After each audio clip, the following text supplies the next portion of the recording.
Truthfulness. Honesty. Honesty. Yeah, that's the 5. Wonderful. So if anyone were to describe, Professor Uche, they will say she's honest, right? They would say, Okay. yeah, she is very accountable for what she does. And she believes, what she does. So these 5 values which are there, these 5 values are called as the bucket of our personality. That means they define our personality. Now, they define our brand.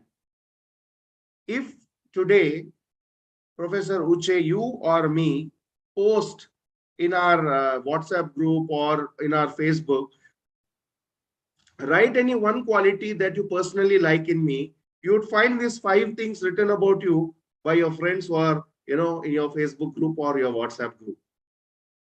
Those 5 values are the ones which are mostly, reflected in our, transactions, and that is what makes our brand. Now, the third step that I want you to do is from this 5, write any 3 in the third column. And please tell me once you're done. Okay, I'm done. Yeah, can you please tell me what are these 3 values? Number 1 is teamwork. Teamwork. Number 2 is integrity. Integrity. Number 3 is accountability. Accountability. So yes. Teamwork, integrity, accountability. Yes. The third column, these 3 values are called as values of decision making. So whenever you are making a decision, your decisions are revolving around these 3 core personal values. You talk about accountability, you talk about how your integrity, is going to affect when you make a decision and whether it is in the benefit of the team or not. So most of the decisions are made depending on these 3 values. How wonderful. If you look at the funnel, first bucket is called the bucket of behavior. Those 10 values, they govern our behavior. And in the second bucket, we find those 5 values which define our personality or our brand. And third value, whether it is acquired or inherited values, these values, they drive our decision making. How wonderful, right? Now, let me move ahead. Ma'am, see, we do not have time, so I'm not going much into it. Any of this scenario you may pick. There are 4 scenarios given. Pick any of the scenario. We have number 1 scenario is hotel kitchen. Yeah. So we want to select that. Number 2 is retail supermarket. Yes. Number 3 is garment manufacturing industry. Number 4 is pharmaceutical company. So I've just given 4 scenarios. You may select any one of these. Okay, I will select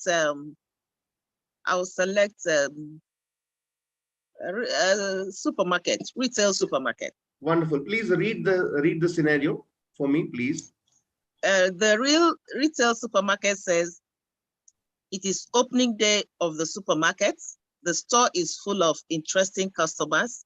There is a power cut, and the generator does not automatically start. Cash registers will not work. The exit doors automatically lock. There is only emergency lighting.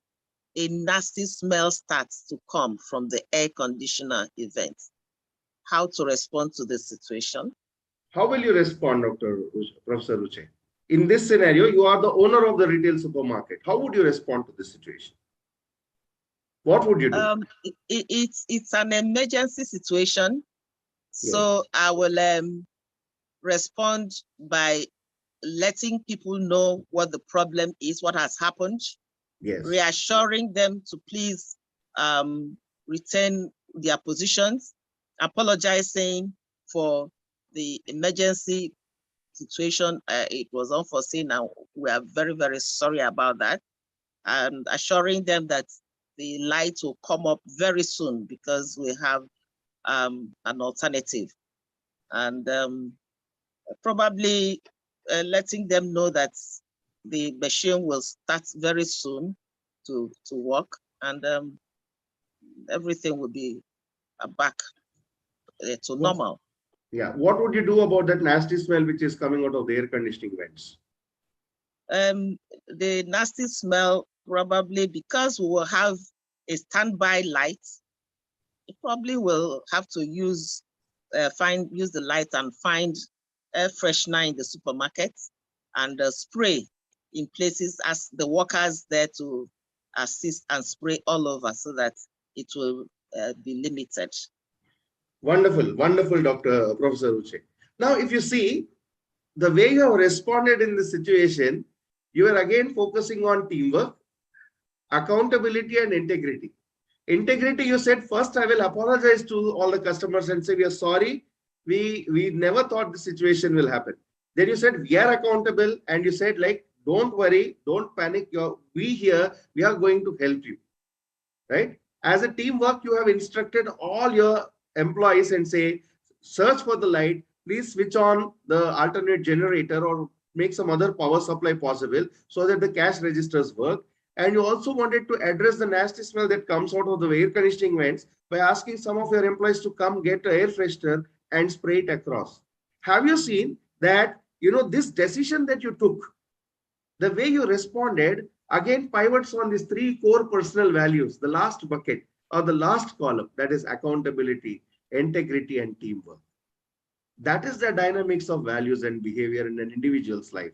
That is the dynamics of behavior in an organizational life.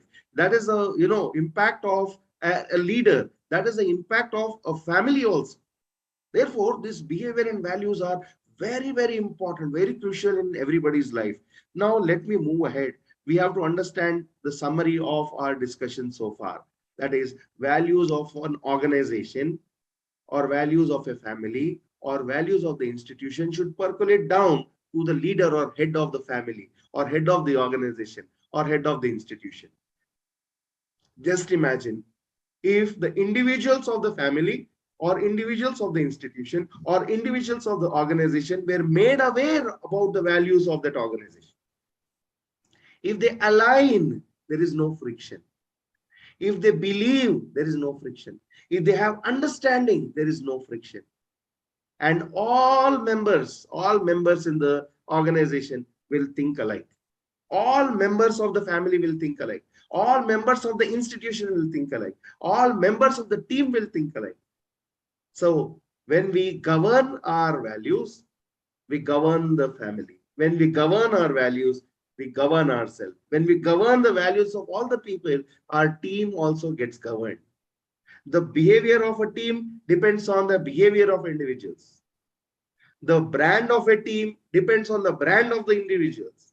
The decision of a team depends on the decision of the individuals, of collective decision of the individuals. So that is how important personal values and organization values are in any setup. So the summary, what we have so far understood is values play these three important roles. One is values govern our behavior. How we behave with ourselves, how we behave with others, how we behave in family, how we behave in teams, how we behave in an organization is governed by our values. Second important aspect that we have understood is values that define our personality. They build our brand. They build our brand. They define our personality. Similarly, values and behavior, they guide our decision making. So this is for us. Before we close, I just wanted to show a small video on the value of perseverance. Before that, one moment, please. One moment, please.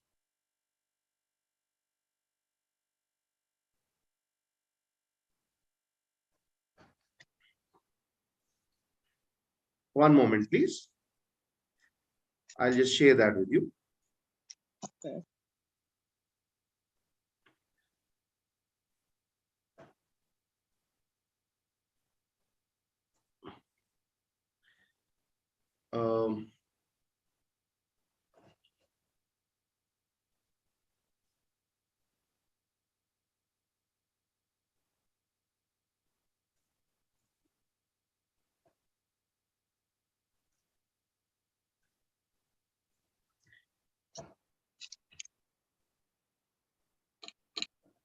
I would like to share this video. I want all of you to please watch. It is a very short video.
Thank you.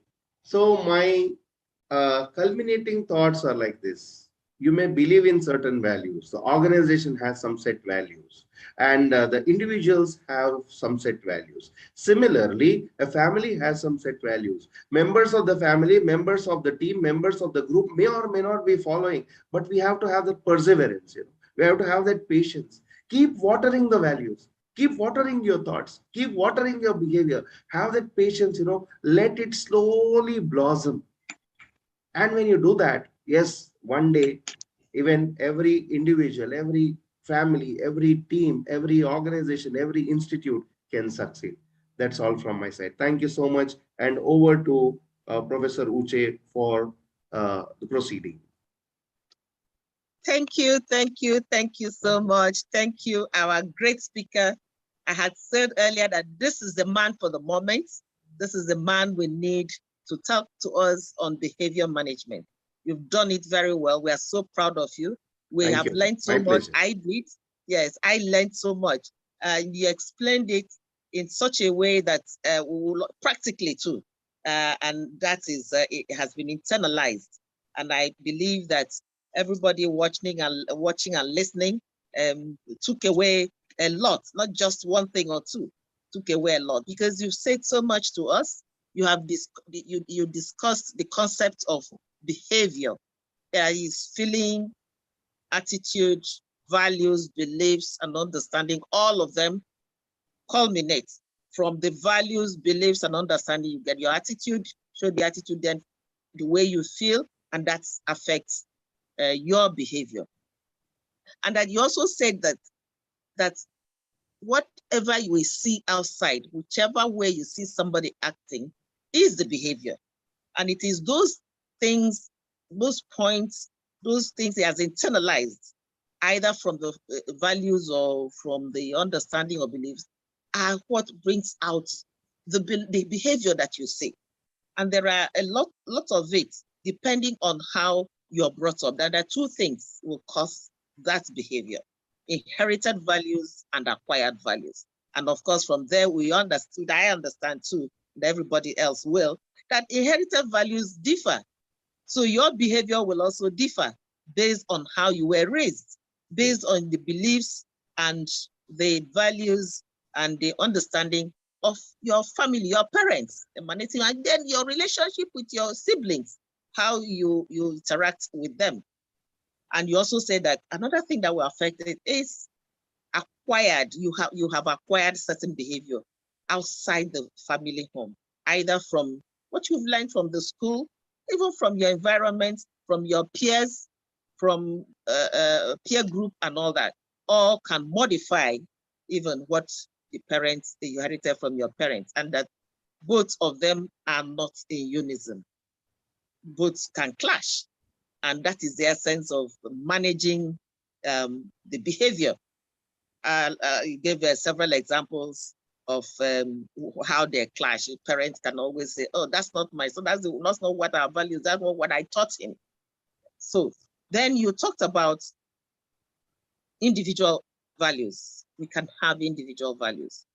You used me as an example of those individual values, and we can also have organizational values. You also use me as belonging to one of those organizations, the market bill, one of the market stalls that I have to pick my values from.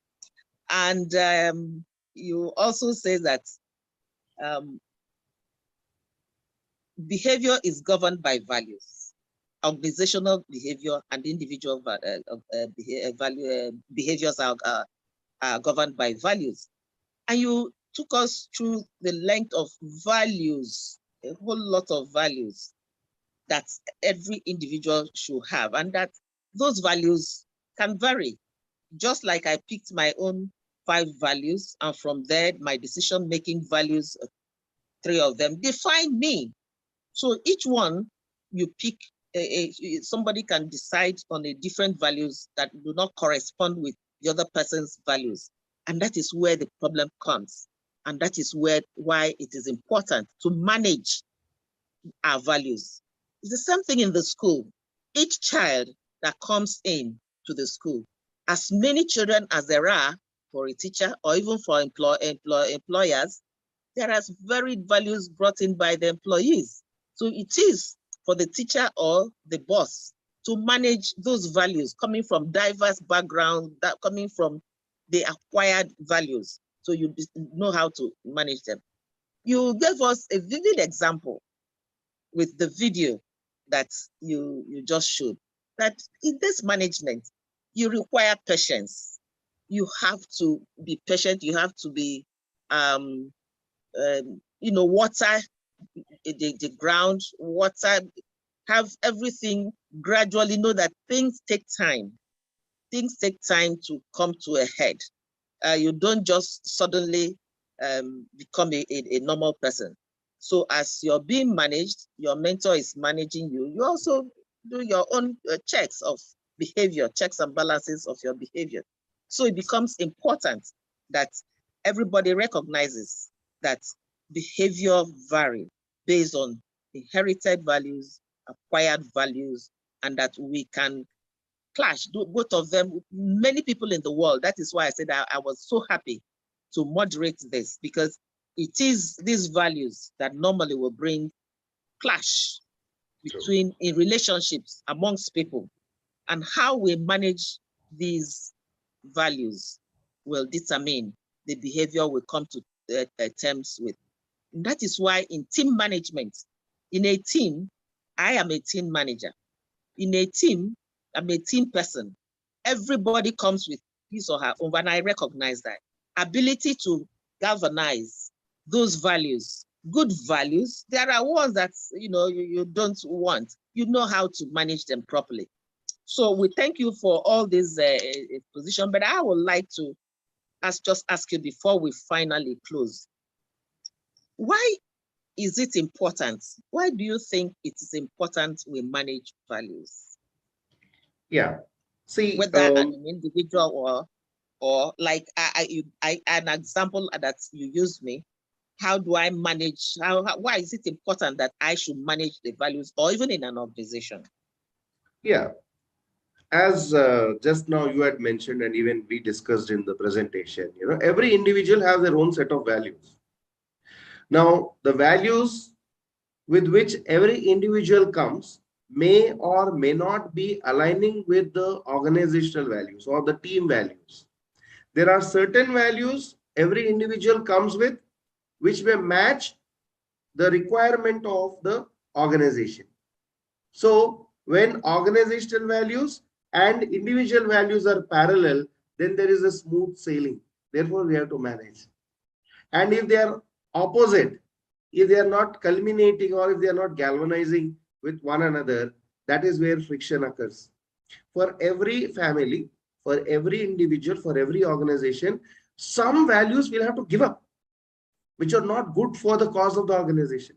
Some values we have to, stop because they're not good for the family. For example, if a small child has this tendency of kleptomania is the habit of stealing. If the family promotes that, probably he may become a social ailment in the coming days. So the family should say that, this tendency of you having this attitude or value of, stealing something should be given up. That's not a value which is, aligning to the family values. That value has to be stopped. Instead, if you have anything required, if you need anything, you ask me. Not now, little later, we'll try to provide. So that kind of, mitigation is required, even in an organization. Every individual have their own requirements, own needs, own value needs, own behavior needs.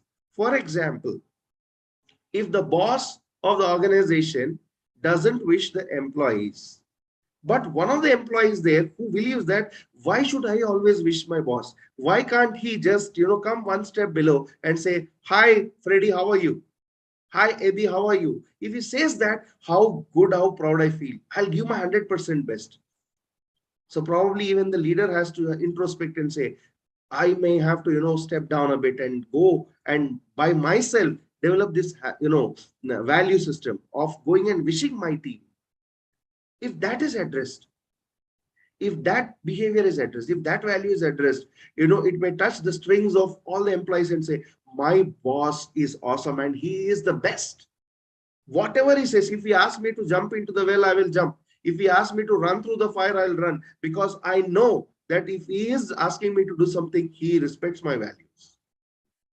Why do people change organizations? Why do people change teams? Because there is a friction in the value system. If they are in the same stream, there is a smooth sailing. That is the reason why it's very important and pertinent to govern or manage these values. So as a leader should know for every individual what values are the ones which are aligning with the organization or good for the team and which ones are not.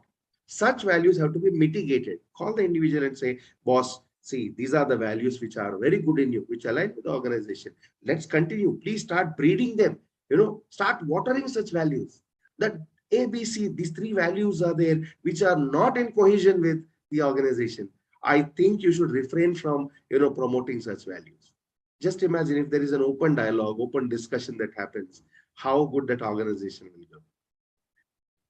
Yes, Dr. Roche, over to you. Thank you so much. So we have just learned that it's important to manage our behaviors. for the mere reason that an individual benefits if he or she manages his behavior. Even in an organization, it profits the organization for the leader to manage the behavior of the employees very well. In the school, the teachers are also expected to manage the behaviors of their children for the success of those children and for the school, and to be able to bring an output that is desirable because of that conflict that could arise from the differences in values. I want to thank you, Dr. B. I call you Dr. B from now on. Thank you so much, Dr. B. This is very good, very nice. Before we go, can you please, because of the problem that could arise in the discrepancies in behaviors arising from differences in values, can you give one or two recommendations or suggestions on what people can do apart from the watering and persistence? How do we accommodate ourselves? What do you suggest that we do so we can realize the goals, the success that we desire, either individually or for the organization? Thank you. Fine. I would like to use the screen to just share something with you.